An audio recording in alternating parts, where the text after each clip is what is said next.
Man, I wish I was up here earlier to talk about these things. First of all, the Lions, we know they fired Aubrey Pleasant, Aubrey Pleasant, the defensive back coach.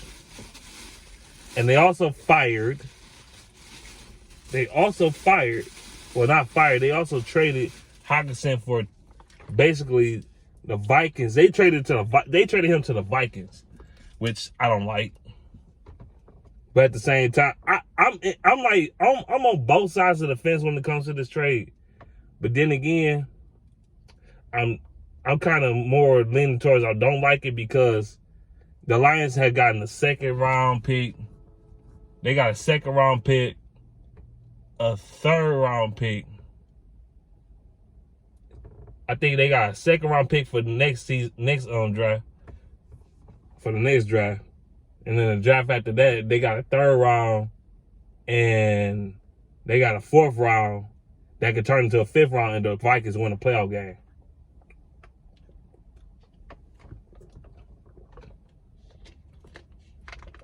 And they get our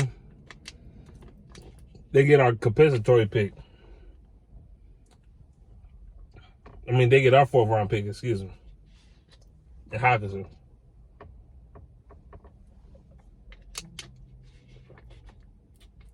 There's one thing. I ain't want to give up TJ Hockenson. I know y'all can't see me. How about this? I don't want to use my battery up. So, yeah. Like, I'm indifferent about this. I'm on both sides with it. Because Hockenson wasn't going to sign back here no way once his contract was up. So I'm not mad that we traded him. People thinking too emotionally with this, and I get it. He's a good tight end. And I actually think he's better than what the Lions showcased him to be. I think he could be a star. And he's still young. TJ Hockenson been in the league like 4 years now. Going on his fifth season next year. He been, 2019, so it'll be his fourth season. So, Hockenson's still young, by the way. He's still a young tight end. He only 25 years old. He still got a lot of years left to play football. It's not like he old. So the Vikings got a tight end that's young, still young. He about to enter his prime, and he probably gonna be a lion killer.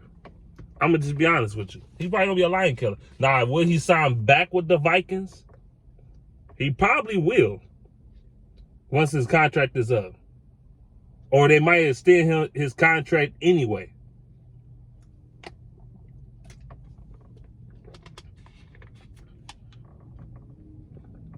But yeah, Hockenson, young tight end. Been in the league a few years, but he's still young. And he about to end his prime, so I don't know, Lions fans. I don't know about this. And we get a second-round pick for him. That's great and all. But the Lions don't never draft well in the second round. And I'm just being honest. The Lions are better at drafting, like, third-round players, fourth-rounders. We better in the mid rounds. Second round, when you draft in the second round, you drafting a starter. You drafting a guy that you want him to contribute and be a starter. Second round picks is still considered a high draft pick. Second round picks still very important. It's just as important as the first round. A lot of times, second round picks do better than first round picks. In most situations. a lot of situations. So you need to hit on his second round pick in his upcoming draft. I'm going to be looking at players who we could draft in the second round. We could draft a running back there. You should draft a running back there. If he's there in the second round, draft him. Your first two picks in the first round should be quarterback and a defensive line help. I don't care if it's interior. Actually, no, you do say like the Rams pick somewhere in the middle. you got to get a defensive tackle. But an edge rusher would be great too.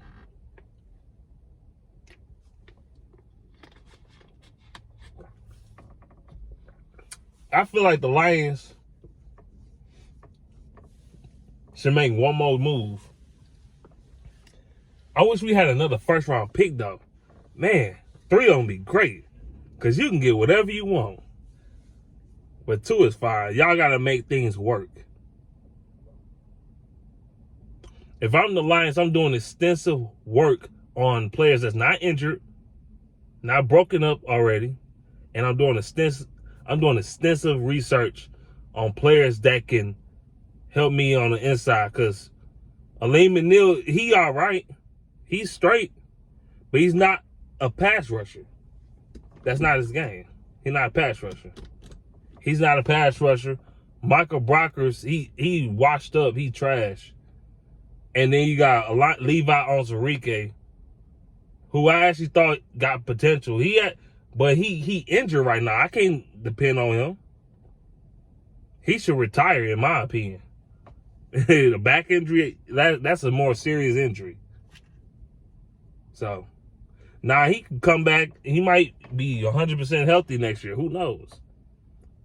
And he might produce. But right now, I don't like getting guys that got back problems. I don't. That's that's one of the most serious injuries a human being can get is a back injury. A back injury could cost you your abilities. A back injury can make you paranoid. I mean, not paranoid. It can make you paraplegic, or I should say, it can make you paralyzed. I should say. That's what I was trying to say. I said paranoid. What the hell? I'm all over the place today. Then with this trade, that trade, and the Aubrey Pleasant thing, that's all scapegoated. I'm quite sure everybody said something on YouTube about it. It is scapegoat. That's exactly what it is, because Dan Campbell is being incompetent and he not taking no responsibility or no accountability for his bad decisions. And Dan Campbell had cost us at least 2 to 3 games by himself as a head coach, making bad decisions. He cost us at least 2 games. And him not trusting the kicker also cost us some games too. So is it Aubrey Pleasant fault that Jared Goff and your sorry offense didn't score a touchdown in the second half? I know you only got the ball 3 times throughout the second half. But honestly, and that's another thing. Why Ben Johnson not getting chewed up? He been pass happy. Ben Johnson been very pass happy. Why would you throw the ball deep down the field on 4th and 2 in a crucial situation in the 4th quarter? You had DeAndre Swift. Dude, I'm blaming it on Goff and Ben Johnson. Dude, DeAndre Swift was wide open on the flat. He was wide open. Why you ain't throwing the ball? Why you trying to take the gusto? Goff ain't got the accuracy like that to take the gusto like that. Goff don't have the accuracy, the deep ball accuracy to take the gusto like that. And second, why you ain't run the ball more with Jamal Williams? Jamal Williams was averaging 5-6 yards a pop. Why not run the ball? This was one of the games you should have ran the ball. If you know your defense sucks, another way to play defense is keeping the opposing offense off the field, which you failed to do. You don't like running the ball. He want to be Andy Reid or something. He want to be Andy Reid. That's not going to work, man. You need to run the ball. I can't stress this enough. When I seen that game Sunday, I'm just laughing But I was really upset because you kept passing the ball when you should be running the ball. I'm like, run the ball. Dan Campbell, I want to establish identity. I want to establish physicality. And we about grit and all this other crap. Well, if you about all this crap and we want to embody Detroit and the physicality and the toughness, why not run the ball? Duh, dummy. If you ran the ball, maybe it may take away 1 or 2 touchdowns. Don't you think? Don't you think? If you ran the ball like you're supposed to, you probably win the game. All you needed is 1 touchdown. You didn't have to score no more, and you win. But this game seemed like it was fixed. It seemed like because the point spread was 4 points, and that's how much we lost by? 4 points. But at the same time, I mean, honestly, the Dolphins was giving you the game. The Dolphins defense is straight garbage. Like, for real. They was not stopping Jamal Williams from running the ball. So why not keep going to it? Why not tire out their defense? Why not keep your defense off the field and give your defense some rest and tire out their defense and keep Tua off the field? So, because you know they're going to have explosive plays with Tyreek Hill in them. That would have slowed all that down. If you ran the ball down, maybe got a couple more touchdowns just by running the ball and killed a lot of clock. Tua would have been pressured. And another thing about this game that really irritated me was y'all didn't blitz enough. When y'all blitzed Tua early in the first quarter, it worked. Why you don't blitz more, Aaron Glenn? Why?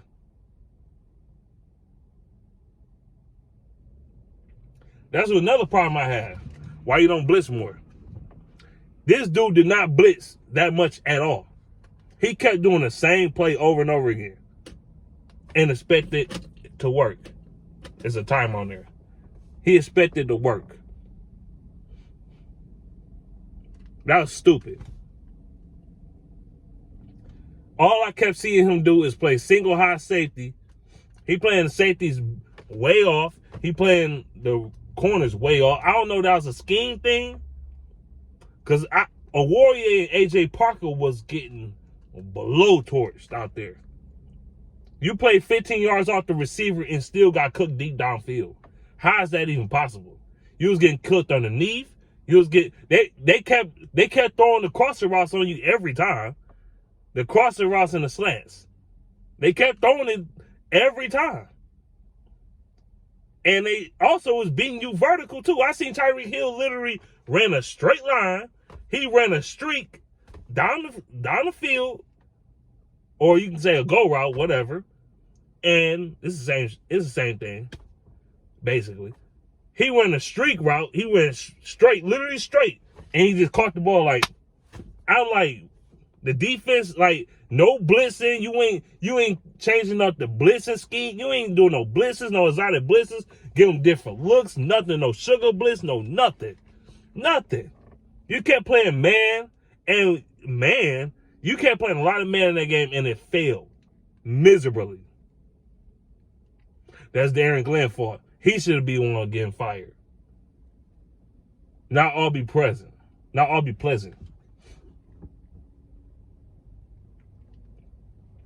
Period. He was trash. He kept calling basically the same crap over and over again. And Ben Johnson, now people, I'm going to go back to him.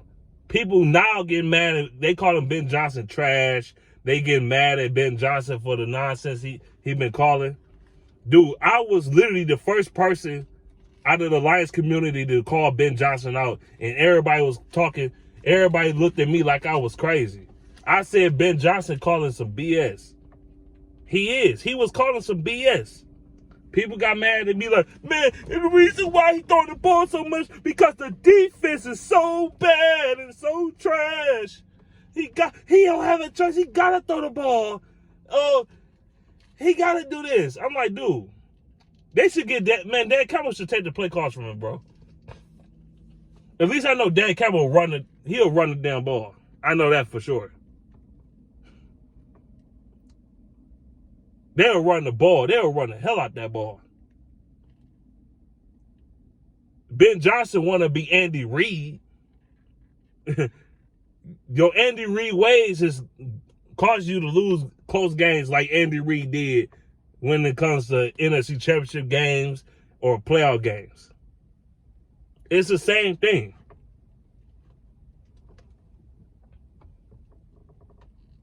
Everybody like, oh, he sucks, he's trash. And I'm like, dude, I've been criticizing him. Now y'all want to get mad at Ben Johnson. Now y'all want to get mad. I'm like, I've been criticizing him. And the things I was saying, it was justified now. Now y'all see what I'm seeing in Ben Johnson right now. But I ain't know what I'm talking about though, huh? Early in the season, huh? I didn't know what the hell I was talking about, huh? But people gonna look back and act like I never said none of this, which y'all typically do. And then y'all gonna look to a bigger YouTuber and say, oh, he said it first. No, he did not say it first. I said, I've been saying it since week 1, week 2. I've been criticizing since week 1 for real. Week 2. On his play calling. Now y'all see what I'm seeing. Y'all see the light. But that's about it, though. I ain't got too much to say. Let me know what you think in the comment section below about this. I'm about to be up out of here. Peace.